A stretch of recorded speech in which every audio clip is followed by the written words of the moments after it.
Os valores do reino de Deus. Aula 13. A verdadeira identidade do cristão. Vamos orar. Pai, obrigado porque chegamos ao final de mais um trimestre de acordo com a tua graça, papai. Que nós sejamos, Deus, abençoados nesse próximo estudo que vamos fazer. Que nós possamos contar mesmo, Deus, com a ajuda maravilhosa do teu Espírito Santo, nos abençoando, nos guardando, nos livrando, papai, de todo o mal, de toda a astúcia de Satanás contra as nossas vidas, para que nós possamos realmente nos afastar do Senhor. Que nós possamos, Deus, aprender contigo, Deus, como ser próximos, como ser santos, separados a cada dia nesse mundo para o Senhor, para a tua palavra, para a tua verdade para nós.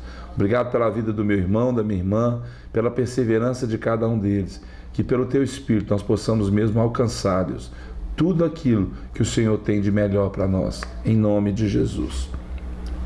Amém. Nem todo o que me diz Senhor, Senhor entrará no reino dos céus, mas aquele que faz a vontade de meu Pai que está nos céus.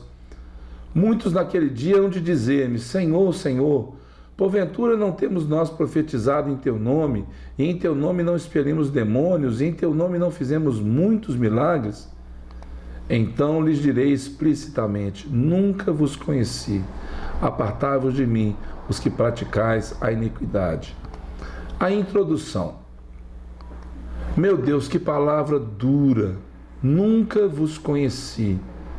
Será que você é conhecido do Senhor no céu? Será que o que você tem feito tem glorificado a Deus? Será que o que eu tenho ensinado, o que eu tenho falado, o que eu tenho vivido tem glorificado a Deus?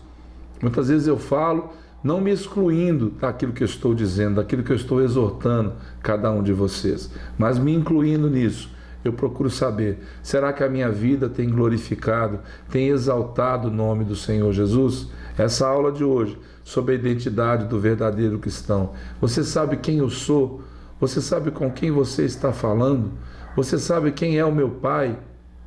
Essa é a pergunta que nós às vezes fazemos para as pessoas com as nossas atitudes. E o que será que elas respondem? O que será que elas veem através de nós? Nessa nova realidade de vida, não basta apenas ouvir para se identificar com o Salvador. É preciso praticar o que se aprende através da palavra e no dia a dia. Eu sou de tal igreja, eu sou da igreja de fulano de tal. Não adianta nada isso. Você quem é? Eu sou da igreja do pastor conhecidíssimo, famoso, milagroso. Quem você é? O que Deus faz através da sua vida? E isso é importante para nós. Olha só a palavra que diz. Tornai-vos, pois, praticantes da palavra, e não somente ouvintes, enganando-vos a vós mesmos.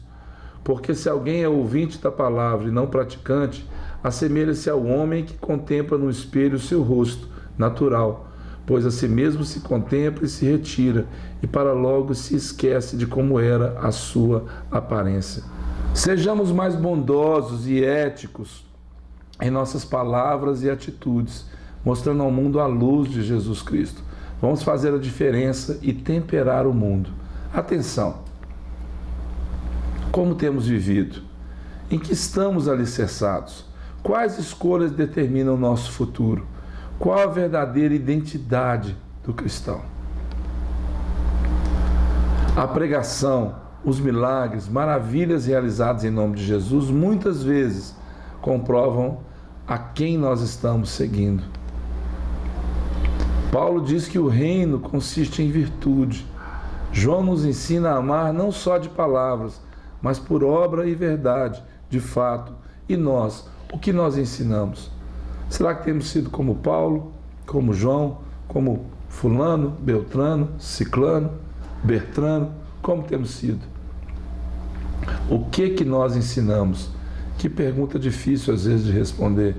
Qual é o exemplo que nós damos?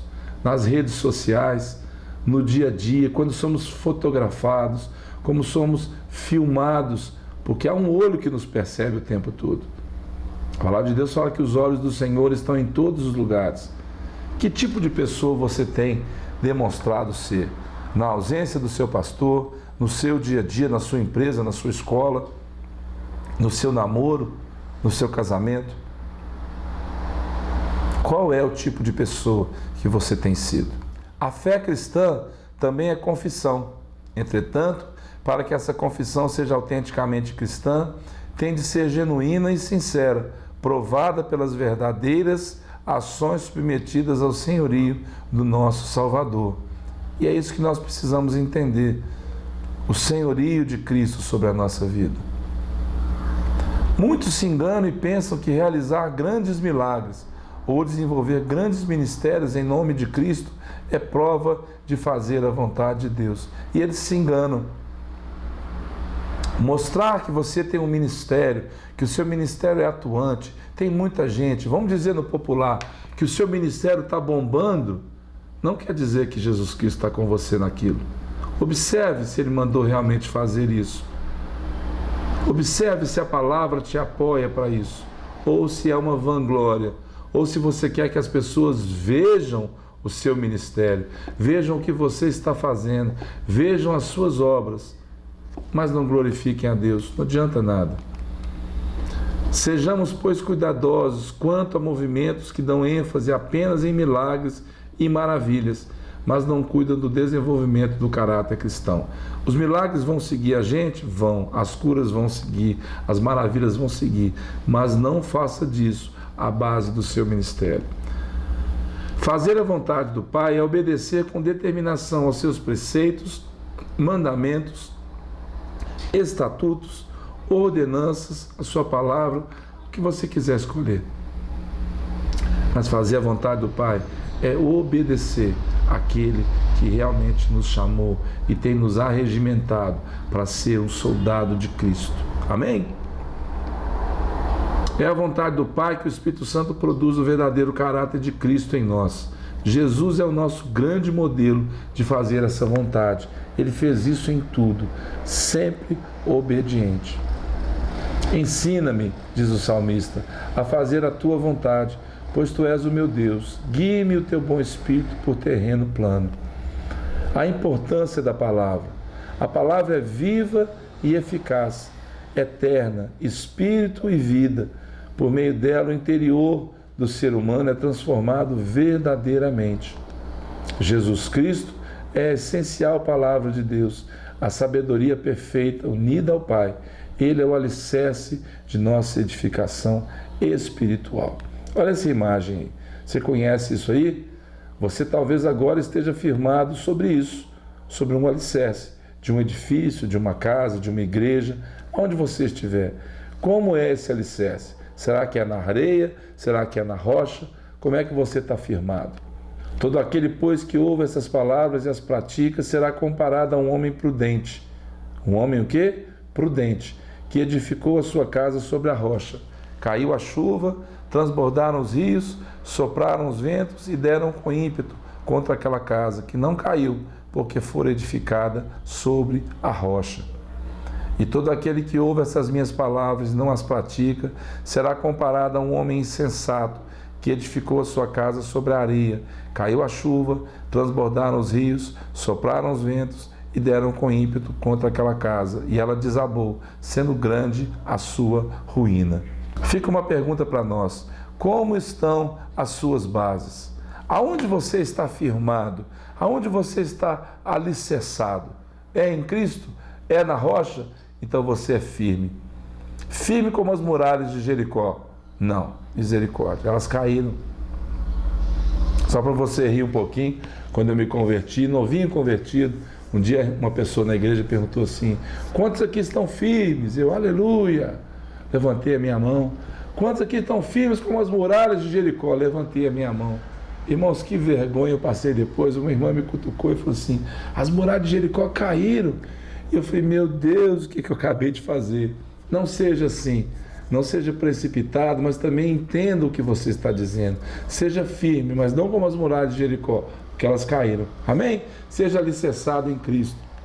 Pedagogicamente, ao concluir o Sermão do Monte, Jesus toma as figuras dos dois construtores de dois alicerces. Um prudente, que edifica na rocha, e outro insensato, que edifica na areia. Seja aquele que edificou sobre a rocha. Fique de olho de hoje. O que será que ele tem para a gente? Vamos observar o nosso comportamento no dia a dia, mais uma vez, e estabelecer nossos fundamentos alicerçados apenas em Cristo, crendo apenas nele, seguindo e obedecendo apenas Ele, apenas o Senhor. Tá bom? Vamos combinar isso? Você vai obedecer e vai estar alicerçado apenas no Senhor, na palavra dele. Leia a palavra todos os dias. Faça um desafio de uma semana, faça um test drive com a palavra, ande com ela a semana inteira e veja se você não vai se sentir muito melhor. É como você vai se enfraquecendo quando você não lê a palavra. Depois você entra num ponto que você sente falta de ler a palavra todos os dias. E é bom, é gostoso, é prazeroso.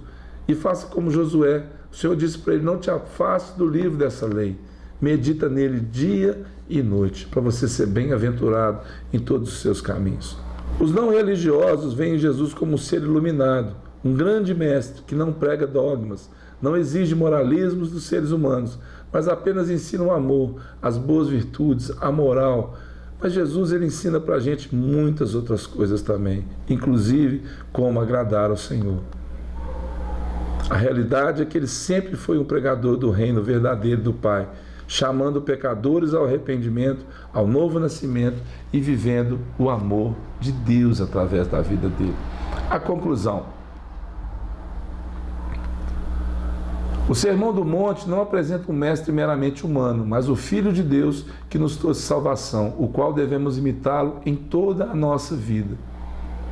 O povo se admirava da sua doutrina, ou seja, ele não ensinava como os escribas e fariseus, pois ele tinha autoridade que vinha diretamente de quem? Do Pai.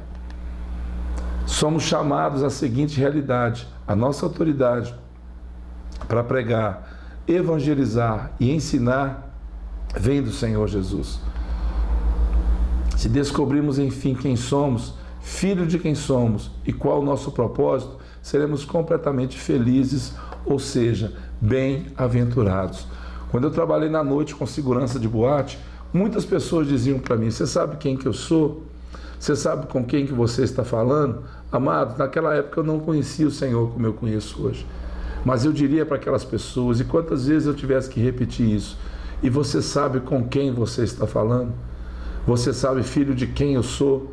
Filho de Deus, que te ama e que não usa essa autoridade contra você. Pelo contrário, ele usou essa autoridade lá na cruz do Calvário para morrer em seu lugar, para te dar vida, para que você fosse realmente bem-aventurado. Nós agora vamos caminhar para o próximo trimestre. Os ataques contra a Igreja de Cristo, as sutilezas de Satanás nesses dias que antecedem a volta de Jesus Cristo. Você não pode perder esse trimestre. Se o Senhor nos permitir, 13 aulas, onde você vai entender um pouquinho sobre essas estratégias que ele tem usado, as sutilezas que ele tem usado para te afastar do amor de Deus. Mas nós não vamos deixar, vamos permanecer firmes nesse propósito, servindo o Senhor e fazendo ele conhecido. Que o Senhor te abençoe. Até a próxima aula, se o Senhor nos permitir, em nome de Jesus. Um abraço, fiquem com Deus.